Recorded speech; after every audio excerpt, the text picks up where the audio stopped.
How dare she! ও এই কথাগুলো বললো?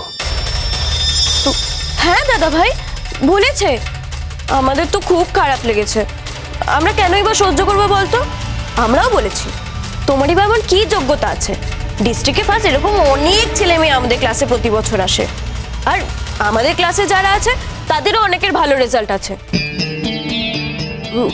এটাও বলেছি এসআর স্যারের রেজাল্টের ধারে কাছে তুমি কোনোদিন আসতে পারবে না। এসআর স্যারের কেরিয়ার জানো?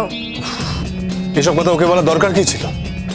এখন কি ওর কাছে আমাকে আমার যোগ্যতার প্রমাণ দিতে হবে? একদমই না, একদম না।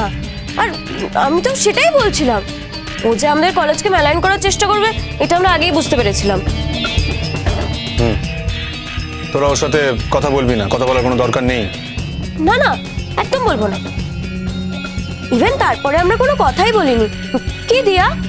হ্যাঁ হ্যাঁ, তারপর আমরা আর কোনো কথাই বলিনি। আর আমরা তো কাজ শেষ করে চলেই আসছিলাম, কিন্তু ওকে দেখলাম ওখানে বসে আছে, কি যেন লিখছিল খাতাপত্র বার করে। যাই হোক, আমি একটা আলটিমেটাম দিয়ে দিচ্ছি, ওর সাথে কোনো রকম ইন্টারাপ্ট করার দরকার নেই। ভালো কথা থাক মন্দ কথা থাক কোনো কিছু বলার প্রয়োজন নেই, ওর সাথে কোনো টকিং টুম রাখারই প্রয়োজন নেই। Is that clear? না না, তোর নামে এত বড় বড় কথা বলেছে, আর কোনদিন কথা বলি ওর সাথে? আমার নামে কথা বলেছে বলে নয়, she is a bad element. ও আমার নামে কি কথা বলবে? এই ধরনের ব্যবহার যদি ওর থাকে তাহলে কিছুদিনের মধ্যেই ওই কলেজ থেকে ও রাস্টিকেট হয়ে যাবে।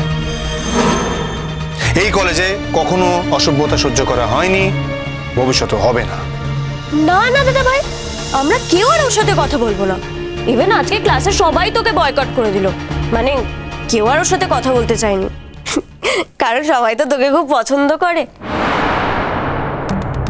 না আসলে তোর তোর পড়ানো পছন্দ করে তো তাই। আর এসআর স্যারের সম্পর্কে তাই কেউ খারাপ কথা শুনতেও চায় না। আর ওই মেয়েটা তো প্রথম দিন এসে কিসব উল্টোপাল্টা কথা বলে গেল এত। তো তোদের ক্লাসের স্টুডেন্টসরা কিছু বললো না?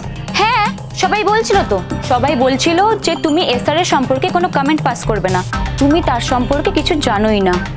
ওনার ক্লাস পাওয়ার জন্য আমরা মুখিয়ে থাকি। হ্যাঁ, আর অনেকে বলছিল আমরা তো রিকোয়েস্ট করি যাতে স্যারের ক্লাস আরো বেশি বেশি করে হয়। তখনও কি বলেছিল? সেটাও নিশ্চয়ই কন্টেস্ট করেছে। আর কি বলবো দাদা ভাই, তুই তো সবকিছুই বুঝতে পারিস। আর বলছিল যে আমরা তো আর ভালো ভালো টিচারের কাছে পড়িনি। তো ও যদি অত ভালো টিচারের কাছে পড়েছিল তাহলে এখানে সে দরকার কি ছিল? এখানে তো আসার কোনো দরকারই নেই, কি তাই তো?